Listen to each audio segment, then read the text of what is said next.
33 years old. I'm a 21-year addict. I started using drugs when I was 12 years old. I grew up in a pretty good household. Grew up right outside of Pine Bluff, Arkansas. Went through a lot of things in my life. Caught my first drug charges when I was 18 years old. Went to RPF when I was 21. Went to ADC when I was 22. Stayed out of trouble all the way up until about a year and a half ago.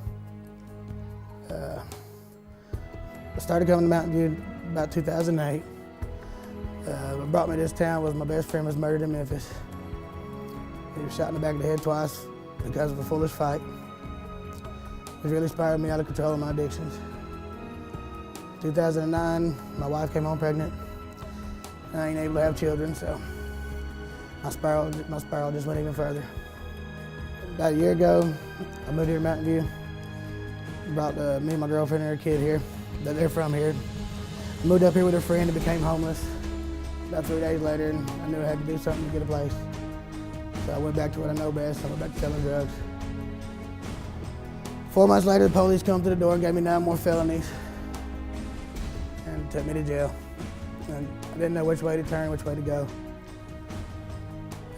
They took me to court and told me I was facing 102 years. So they offered me drug court, and I didn't really know what to do about it. You know, I didn't know if drug court wasn't my thing, or didn't think I'd ever make it. But I was like, 102 years, I'll give it a chance. And one of drug court's mandatory things is you got to go to meetings. And I walked through these doors one day, and when I walked through the doors, I looked around, and I was like, man, I've gotten high with almost everybody in this room. And I was like, you know, and I got to realize it's a bunch of addicts, you know, that's here doing the same thing, all looking for the same thing. And God worked in my life, and God sent messages my way and hints and pretty much dropping things on my head, you know, and I just kept fighting it.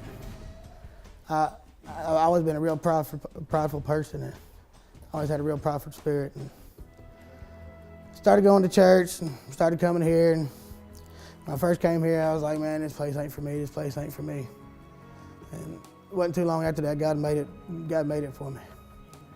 And God really opened my eyes to the things that He can do. It really brought me out of a lot of long addiction just about anything, because I was the kind of person that I'll try anything once, and I'll try it again twice. If I didn't like it the first time, I'll try it again the second time to make sure I wasn't wrong. You know, and it's my second go around with Jesus, so here we go. But God's brought me out of a lot of things, and God's been good to me. He's given me a wonderful girlfriend and a wonderful stepdaughter. He's reinstated my relationship with my parents. You know, I'm the youngest of 12 kids, and Mom and Dad's never turned their back on me, but I sure have disappointed them a lot. And, you know, the day I left, January 29th, I gave my life to Christ, sitting right here with Brad Williamson. And I called my mom on the way home that day, and I said, Mom, you quit praying. She was like, what do you mean quit praying? I said, I gave my life to Christ, it's gonna be okay.